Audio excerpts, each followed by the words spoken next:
Students, welcome to my channel. Students, यदि आप BA third semester में हैं और आप जियोग्राफी पढ़ रहे हैं यानी भूगोल पढ़ रहे हैं तो यह वीडियो आपके लिए है। तो देखिए, मैं आपको बता चुकी हूँ कि जो सेमेस्टर वाइज आपका एग्जाम हुआ है तो उससे जो एनपी 2020 के अकॉर्डिंग आपका सिलेबस है तो लगभग सभी यूनिवर्सिटीज में सेम है।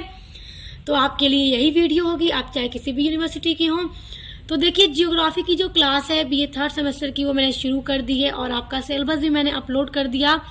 तो अभी तक आपने नहीं देखा है तो सिलेबस देख लीजिएगा कि आपको क्या क्या पढ़ना है। और आज की वीडियो में हम आपका यूनिट नंबर 8 पढ़ने वाले हैं और यूनिट नंबर 8 में आपको जो है प्राकृतिक आपदाओं के बारे में पढ़ना है। तो देखिए, सूखा आपको पढ़ना था तो सूखा के ऊपर मैंने वीडियो अपलोड कर दी है, वो भी एक प्राकृतिक आपदा ही है। और आज की वीडियो में हम बाढ़ के बारे में पढ़ने वाले हैं, ये भी आपके यूनिट नंबर 8 का ही टॉपिक है। तो यूनिट नंबर 8 पर आज की वीडियो दूसरी वीडियो है, एक वीडियो ऑलरेडी अपलोड कर दी है और प्लेलिस्ट भी मैंने बना दी है जियोग्राफी की, तो आपको लिंक दे दूंगी इसी वीडियो में, आप चेक करके पढ़ लीजिएगा सारे टॉपिक को। और देखिए, आगे भी आपके जितने अभी और टॉपिक है सब पर वीडियो मैं अपलोड कर दूंगी यूनिट नंबर 8 के जो है।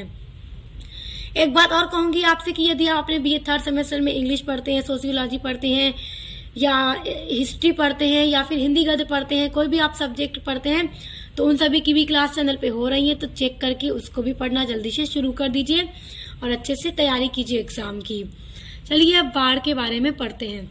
देखिए, बाढ़ क्या होती है? बारिश जब बहुत ज्यादा होती है तो उसके बाद ही नदियों का पानी बढ़ता है तो आसपास के क्षेत्रों में वो पानी अपने स्तर से ऊपर उठ के बहने लगता है और आसपास के क्षेत्रों को तबाह कर देता है। तो वो क्या कहलाता है? वो बाढ़ कहलाता है। तो वही आपको पढ़ना है, एकदम सिंपल सी चीज है, रटने वाला बिल्कुल भी नहीं है, बस आपको समझ लेना है। आप समझे रहेंगे तो एग्जाम में आपके लिए बहुत आसानी होगी। तो देखिए, बाढ़ का तात्पर्य किसी क्षेत्र में निरंतर वर्षा होने या नदियों का जल जो है फैल जाने से उस क्षेत्र का जलमग्न होता है, यानी वो पूरा जल से भर जाता है। और वर्षा काल में नदियों का जल जो होता है, नदियों का जो पानी होता है अपने स्तर से, वर्षा होने के कारण अपने जल स्तर से ऊपर बहने लगता है। जो जल का स्तर है कि यहाँ ऊंचाई तक नदी का पानी बहेगा, अब उसके ऊपर पानी बढ़ने लगेगा, नदी का पानी बढ़ जाएगा बारिश की वजह से। तो क्या होगा कि अपने तटबंधों को तोड़ देता है और निकटवर्ती जो भी आसपास के क्षेत्र होते हैं, नदी के आसपास के जो क्षेत्र हैं उनमें वो पानी फैल जाता है और जिससे आसपास का जितना भी इलाका होता है, संपूर्ण जो इलाका है, जो क्षेत्र है, वो जलमग्न हो जाता है। सभी इलाके में पानी बहता बहता पहुंच जाता है और आसपास के सारे क्षेत्रों को तबाह कर देता है। तो ऐसी स्थिति में नदियों के किनारे स्थित जो गांव हैं या जो नगर होते हैं उनकी स्थिति बहुत भयावह हो जाती है। यहाँ तक कि घरों में पूरा पानी घुस जाता है, दुकानों में घुस जाता है। और वास्तव में बाढ़ जो है एक प्राकृतिक घटना होती है, किंतु जब वह मानव के जीवन तथा संपत्ति को हानि पहुंचा देती है तो वो प्राकृतिक आपदा बन जाती है। क्योंकि जब बाढ़ लोगों के घरों में घुसेगा, ऊपर तक पानी पड़ जाता है, बाढ़ के कारण दुकानों में घुसता है, पूरा सामान खराब हो जाता है, संपत्ति का नुकसान होता है, मानव जीवन का नुकसान होता है। यहाँ तक कि जो पशु होते हैं वो भी बाढ़ के कारण बहने लगते हैं पानी में, जिससे काफी मात्रा में नुकसान होता है। तो वो क्या कहलाता है? वो बाढ़ कहलाता है। आप देखिए कितना सिंपल है, आपको बस याद रखना है अच्छे से। अच्छा, आप देखिए, मैं आपको बताऊंगी कि विश्व की वो कौन सी प्रमुख नदियां हैं जो बाढ़ के लिए ही जानी जाती हैं, बाढ़ के लिए ही फेमस हैं, प्रसिद्ध हैं।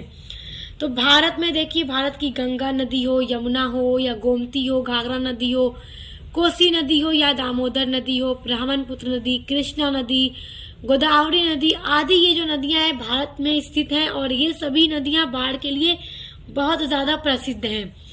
उसके अलावा पाकिस्तान की सिंधु नदी, ये भी बाढ़ के लिए जानी जाती है। दजला फरात ये नदी जो है इराक में स्थित है, ये भी बाढ़ के लिए प्रसिद्ध है। और संयुक्त राज्य अमेरिका की जो मिसिसिपी नदी है ये भी बाढ़ के लिए ही प्रसिद्ध है। यांगसी एवं वांगो जो नदी है वो चीन में स्थित है और ये भी बाढ़ के लिए प्रसिद्ध है। और म्यांमार में स्थित इरावती नदी तथा नाइजर नदी जो नाइजीरिया में स्थित है। ये सारी जो नदियां हैं जो अलग अलग देशों में आपको मैंने बताया स्थित हैं, आप इनको याद रखिएगा, ये बाढ़ के लिए ही प्रसिद्ध हैं।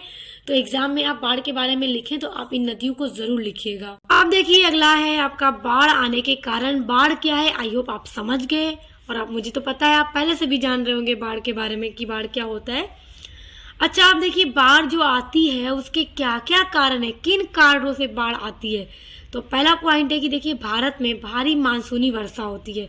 हमारे भारत में वर्षा अधिक होती है या चक्रवाती वर्षा भी होती है, जिससे नदियों का जो पानी होता है वो काफ़ी ऊंचा उठ जाता है अपने स्तर से। यानी यहाँ तक अगर नदी का पानी होना चाहिए तो अब इससे ऊपर पानी बढ़ के बहेगा तो जाहिर सी बात है कि पानी बहने लगेगा अपने तट स्तर से, मतलब अपने स्तर से ऊपर उठ के, और बाहर बहता बहता आसपास के क्षेत्रों को तबाह कर देगा। दूसरा कारण है भूस्खलन के कारण। देखिए भूस्खलन भी एक बाढ़ आने का बहुत बड़ा कारण है, इसके कारण भी बाढ़ आना स्वाभाविक है। और तीसरा है वनों का कटाव भी जब होता है तो उससे बाढ़ आने का जो है एक संभावना बढ़ जाती है। तो वनों का कटाव होने से रोकना चाहिए ताकि बाढ़ों को काफ़ी हद तक रोका जाए। तो वनों के कटाव से भी बाढ़ आने की जो संभावना है वो पूरी बन जाती है। तो ये जो 3 महत्वपूर्ण कारण है, इन कारणों से बाढ़ आ जाती है।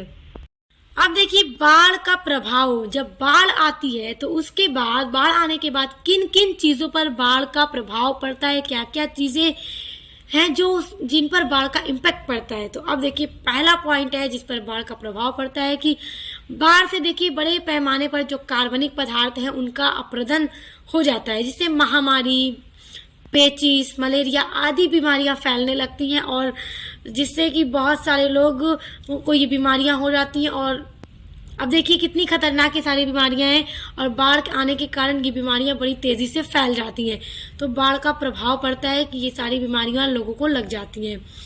दूसरा है कि जब बाढ़ आएगी तो बाढ़ का पानी जब बहता बहता आसपास के मैदानों में पहुंचेगा, खेतों में पहुंचेगा, तो सारी फसलों को तबाह बर्बाद कर देगा, नष्ट कर देगा। अब देखिए ये भी कितना बड़ा नुकसान है कि सारी फसलें नष्ट हो जाती हैं। तीसरा है पशु भी जल प्रवाह का शिकार हो जाते हैं। जब पानी तेजी से बहता आएगा तो जो पशु होते हैं, जो छोटे हल्के पशु होंगे, जाहिर सी बात है उनका शिकार हो जाएंगे और पानी के साथ वो भी उसमें बहने लगते हैं। और जन धन की भी काफी हानि होती है जब बाढ़ काफी तेजी से आती है। जब नदी का पानी बहुत तेजी के साथ बढ़ता है आगे, फोर्स के साथ, दबाव के साथ, तो जन धन की हानि होती है। मकान जो है, मकानों में पानी घुसता है, कमजोर मकान ढह भी जाते हैं। तो क्या ये सब हानि ही हानि है जन धन की। पांचवा पॉइंट है पानी के दबाव से मकान, वृक्ष, बांध का टूटना। वृक्ष भी गिर जाते हैं जब इतना फोर्स के साथ पानी बहता है कि जो वृक्ष हैं वो भी टूट जाते हैं, गिर जाते हैं। बांध भी आसपास के जो होते हैं वो टूट जाते हैं। कच्चे मकान जो होते हैं वो भी गिर जाते हैं। इसलिए मकानों को पक्का बनाना चाहिए ताकि बाढ़ आए तो काफी हद तक बचाव हो सके। छठा पॉइंट है कि बाढ़ से जो मैदान है, देखिए बाढ़ से लाभ भी होता है। ये सारे 5 पॉइंट हमने देखे कि बाढ़ का प्रभाव है और सिर्फ नुकसान हमने देखा, मगर छठा पॉइंट में आपको बाढ़ आने के लाभ देखने को मिलेंगे। देखिए बाढ़ जब आती है तो आसपास के मैदानों में नदियां, जब पानी के साथ बहती हुई नदियों का पानी आसपास के मैदानों में पहुंचता है तो वो अपने साथ मिट्टी लाकर वहां पे मैदानों में जमा कर देता है। और वहाँ का जो मैदान है, जब वहाँ पर पानी मिट्टी अपने साथ लाके छोड़ जाता है मैदान में, तो वहाँ मैदान की जो जमीन है उस पर पैदावार काफी अच्छी होने लगती है, फसलें अच्छी उगने लगती है, उसकी उर्वरा शक्ति बढ़ जाती है, तो वहाँ की पैदावार भी बढ़ जाती है। देखिए बाढ़ आने के सारे नुकसान है, मगर बाढ़ से ये एक फायदा भी है, तो आप इसको याद रखिएगा। अब हम देखेंगे कि आपदा यानी बाढ़ आने से पूर्व हमें क्या क्या करना चाहिए। अच्छा देखिए, आपदा से पूर्व हमें क्या करना चाहिए, थोड़ा इसको जानिए, बड़ा महत्वपूर्ण है। एग्जाम में जब आपसे पूछेगा तो आप सारी चीजों को एक्सप्लेन कीजिएगा। देखिए जो भी आसपास के क्षेत्र हैं, पहला पॉइंट देखिए सदैव अपने क्षेत्र के भूदृश्य की जानकारी रखना चाहिए। देखिए अब जो भी नदी के आसपास के क्षेत्र हैं, वहाँ पे आबादी है, लोग वहाँ पे रह रहे हैं, तो वहाँ के लोगों को चाहिए कि आप वहाँ के आसपास में जो नदियां हैं बारिश के मौसम में उसको देखा करें, उसके दृश्य की जानकारी रखें, क्योंकि जब यदि उसकी संभावना लगे तो उससे इंसान क्या है, अपने आप को बचाव करेगा।